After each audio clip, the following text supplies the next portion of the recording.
అధికారంలో ఉన్నప్పుడు చెలరేగిపోయాడు. అడ్డు అదుపు లేకుండా ప్రత్యర్థి పార్టీల నేతల్ని నోటికొచ్చినట్లు మాట్లాడాడు. టీవీ డిబేట్లలో అయితే అహంకారపు మాటలతో టీడీపీ జనసేన నేతలపై ఇష్టానుసారం మాట్లాడాడు.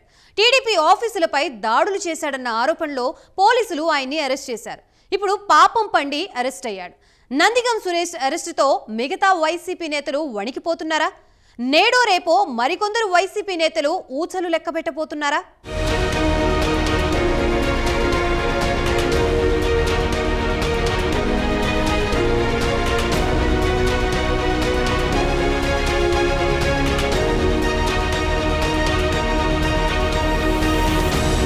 అన్నీ ఆతాను ముక్కలే అన్నట్టు నోటికి అడ్డు అదుపు ఉండని కొందరు వైసీపీ నేతలు ఇప్పుడు ఒక్కొక్కరిగా జారుకుంటున్నారు. అధికారంలో ఉండగా తెలుగుదేశం పార్టీ ప్రధాన కార్యాలయం, చంద్రబాబు నివాసాలపై దాడి కేసులో నిందితులు అజ్ఞాతం బాటపడ్డారు. ముందస్తు బెయిల్ పిటిషన్ కొట్టివేసిన క్షణాల్లోనే ఆ కేసులో నిందితులంతా రహస్య ప్రదేశానికి చెక్కేశారు. అయితే తాజాగా బాపట్ల మాజీ ఎంపీ వైసీపీ నేత నందిగం సురేష్ ను పోలీసులు అరెస్ట్ చేశారు. హైదరాబాద్లో దాక్కున్న ఆయన్ను బుధవారం పోలీసులు అదుపులోకి తీసుకున్నారు. గుంటూరు జిల్లా మంగళగిరిలోని టీడీపీ కేంద్ర కార్యాలయంపై దాడి కేసులో ఆయనపై తీవ్ర ఆరోపణలు ఉన్నాయి. ఈ ఉదంతంలో సురేష్ తో పాటు నిందితులుగా ఉన్న వైసీపీ నేతలంతా అండర్ గ్రౌండ్ లో ఉన్నారు. వీరిలో లేళ్ల అప్పిరెడ్డి, దేవినేని అవినాష్, తలసిల రఘురాంల కోసం గుంటూరు, బాపట్ల, పల్నాడు జిల్లా పోలీసులతో కలిపి మొత్తం 12 టీంలను ఏర్పాటు చేశారు. ఈ కేసులో ముందస్తు బెయిల్ కోసం సురేష్ దాఖలు చేసిన పిటిషన్ను హైకోర్టు కొట్టేసింది. దీంతో ఆయన్ను అరెస్ట్ చేసేందుకు ఉద్దండరాయునిపాలెంలోని ఆయన ఇంటికి వెళ్లారు. కానీ ఆయన అక్కడ లేరు. అరెస్టు భయంతో అండర్ గ్రౌండ్ లోకి వెళ్లినట్టుగా గుర్తించిన పోలీసులు ఆయన్ను ఫోన్లో కాంటాక్ట్ చేసేందుకు ప్రయత్నించినా ఫోన్ స్విచ్ ఆఫ్ చేసి ఉంది. దీంతో అక్కడే కాసేపు వెయిట్ చేసిన పోలీసులు వెనుదిరిగారు. అనంతరం నందిగం సురేష్ ఫోన్ సిగ్నల్స్ ఆధారంగా బుధవారం ఉదయం నుంచి ఆయన ఎక్కడ ఉన్నారన్న విషయంపై పోలీసులు విచారణ చేపట్టారు. హైదరాబాద్ నుంచి వేరే ప్రాంతానికి వెళ్లేందుకు ప్లాన్ చేస్తున్నట్లుగా పోలీసులకు పక్కా సమాచారం లభించింది. దీంతో ప్రత్యేక బలగాలు హైదరాబాద్కు వెళ్లి ఆయన్ను అరెస్ట్ చేసినట్లుగా తెలుస్తోంది.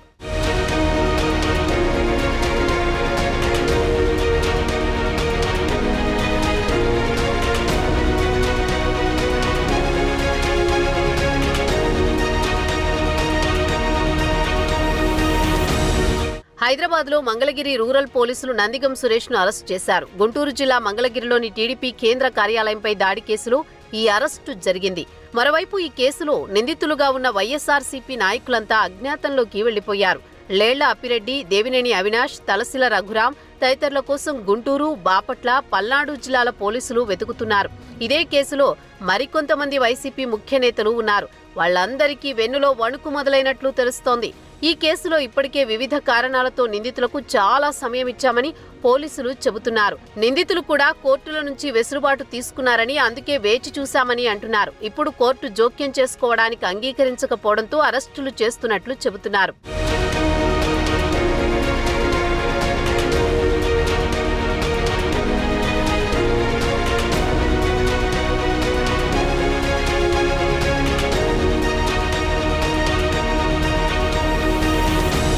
వైసీపీ అధికారంలో ఉన్నప్పుడు టీడీపీ కేంద్ర కార్యాలయం మీద, చంద్రబాబు ఇంటి మీద కొందరు వైసీపీ నేతలు దాడులు చేశారు. దీనిపై ఆయా నేతలపై కేసులు నమోదయ్యాయి.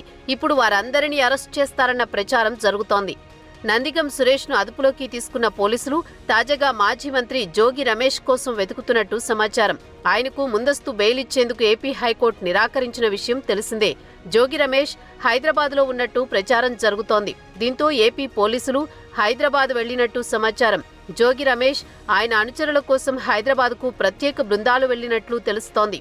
చంద్రబాబు ఇంటిపై దాడి కేసులో నిందితులుగా ఉన్న వారి కోసం గాలిస్తున్నట్లు ఏపీ పొలిటికల్ సర్కిల్లో చర్చ జరుగుతోంది. 2021లో ఉండవల్లిలోని చంద్రబాబు ఇంటిపై జోగి రమేష్, ఆయన అనుచరులు రాళ్లతో దాడికి పాల్పడ్డారని ఆరోపణలున్నాయి. ఈ ఘటనలో ముందస్తు బెయిల్ మంజూరు చేయాలంటూ జోగి రమేష్ హైకోర్టులో పిటిషన్ వేశారు. ఆ పిటిషన్ను ఏపీ హైకోర్టు ఇటీవలే డిస్మిస్ చేసింది.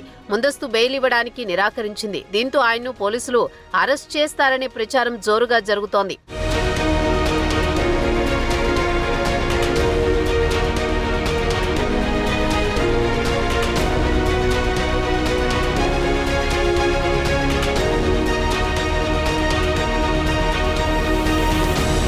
నిందితులందరినీ ఎలాగైనా అరెస్ట్ చేయాలన్న లక్ష్యంతో పోలీసులు ప్రత్యేక బృందాలను ఏర్పాటు చేశారు.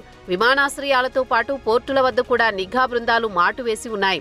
ఇక ఇదే కేసులో నిందితుడిగా ఉన్న దేవినేని అవినాష్తో పాటు మరికొంతమంది నేతల కోసం పోలీసులు వేట ప్రారంభించారు. మంగళగిరిలోని తెలుగుదేశం పార్టీ కేంద్ర కార్యాలయంపై దాడి కేసులో దేవినేని అవినాష్, అప్పిరెడ్డి, నందిగం సురేష్, తలసిల రఘురాం సహా మరో 14 మంది నిందితులుగా ఉన్నారు. గతంలో ఈ కేసు నుంచి తప్పించుకునేందుకు దేవినేని అవినాష్ ఏకంగా విదేశాలకు వెళ్లేందుకు యత్నించారు. విదేశాలకు వెళ్లేందుకు ఆయన చేసిన ప్రయత్నానికి శంషాబాద్ విమానాశ్రయ అధికారులు అడ్డుకున్నారు. అప్పుడు హైదరాబాద్ నుంచి దుబాయ్ వెళ్లేందుకు ఆయన యత్నించగా మంగళగిరి పోలీసులకు శంషాబాద్ విమానాశ్రయం అధికారులు సమాచారం ఇచ్చారు. అవినాష్ పై కేసులు ఉన్నందున ప్రయాణానికి అనుమతి ఇవ్వొద్దని పోలీసులు వారికి తేల్చి చెప్పారు. దీంతో అధికారులు అవినాష్ కు అడ్డు చెప్పడంతో శంషాబాద్ విమానాశ్రయం నుంచి ఆయన వెనక్కి వెళ్లిపోయారు. ఇప్పుడు కూడా అవినాష్ చెన్నై గాని బెంగళూరు కానీ వెళ్లి ఉంటారని భావిస్తున్నారు.